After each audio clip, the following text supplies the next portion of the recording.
J.J. McCarthy, clearly just I felt, the thing is I felt poised from the very beginning. I didn't necessarily think our entire group, with some of the things that transpired where we were really close on some things that could have changed the game a little bit, a lot of yardage that we got via some penalties there, but, just didn't do a good enough job sustaining, obviously converting third downs early on was an issue to be able to get drives going. But J.J. McCarthy, for him to make some of the plays he did, I told him at halftime, you are going to bring us back to win this game.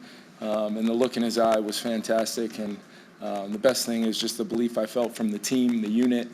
And ultimately, that doesn't get done without him in the second half. 2 passing touchdowns and then the critical rushing touchdown, at the end. Ryan Clark alongside, and I just sat here and told Justin Jefferson how much I appreciate his head coach, but he just sat there and lied to everybody and told everybody how close they were early on. I mean, I'm kidding, but They did not appear close. Yeah. The pick six, and it's 17-6, and it felt like a wrap. And then as drastically as a game can turn, Ryan, it did. What happened? I mean, it turned fast, and you mentioned it when you were talking to Jetters, right? The offensive line started to gel, and they got the run game going. But to me, it was the way that J.J. McCarthy was able to execute in the red zone. The first touchdown to Justin Jefferson was masterful planning. And so now you're going to see here, we're going to get a motion, and from the motion, they're going to create a bunch. So if we let the play run until they get into the bunch, we can now see how the route combination helped them get open.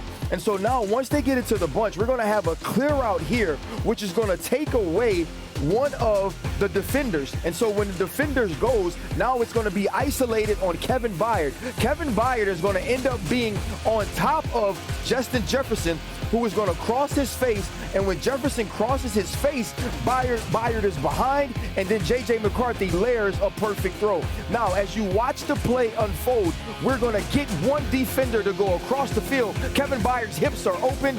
Now we saw Justin Jefferson cross his face. Great throw low and away by J.J. McCarthy.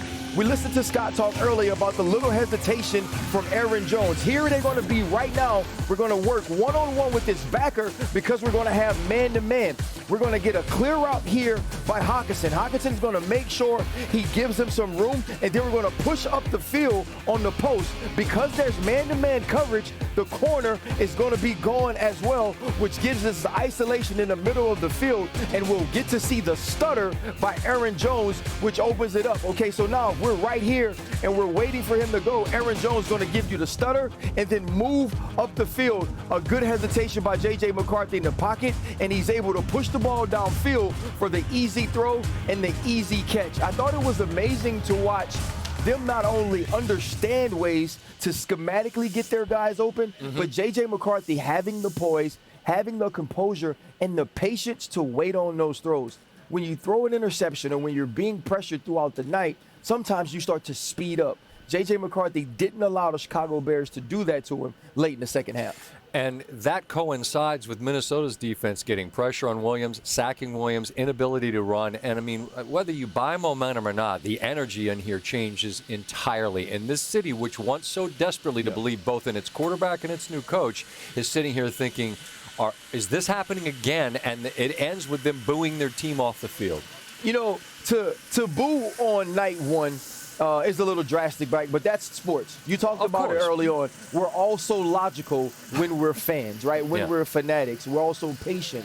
But for Caleb Williams, I think part of it was he did start this game 10 for 10. He was moving in the backfield, creating plays with his legs. And then we watched that dissipate as the night goes on. It was almost as if he started to get comfortable, and now he fell back into some of those bad habits that we saw from last year. Minnesota began to stuff the run. They began to put pressure on Caleb Williams, and instead of him getting the football out of his hands, he started to try to create with his athleticism, and I think they were just off of rhythm. And we talked about it on our new Super Hub, right? We were talking about momentum. Yeah. And the fact that you could feel the momentum shifting in the stadium.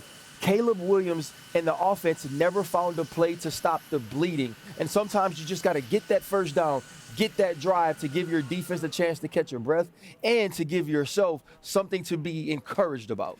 In watching, and it's a totally different circumstance, but in watching Washington play New York on Sunday, you saw a game that was 14-6 for a lot of it. And New York had a difficult time. Their O-line struggling, and Wilson was struggling, and they couldn't get anything moving offensively.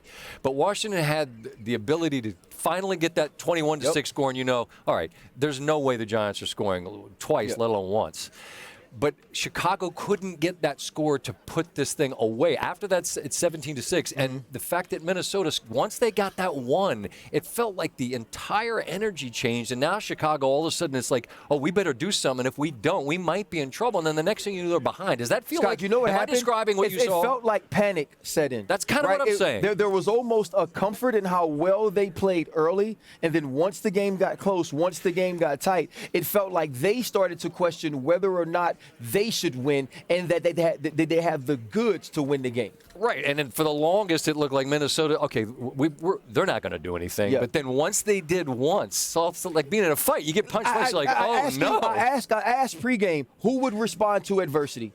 When J.J. McCarthy and the Minnesota Vikings hit adversity, they found an answer. They went a little deeper into their emotional tank and made plays. Chicago didn't. It's not cliche. It's real, and you saw it in this football game, and that's why Minnesota gets this victory. And for all of you, there's some people out there that are trying to erase their tweets because, my goodness, y'all were burying this first start for the second year, man.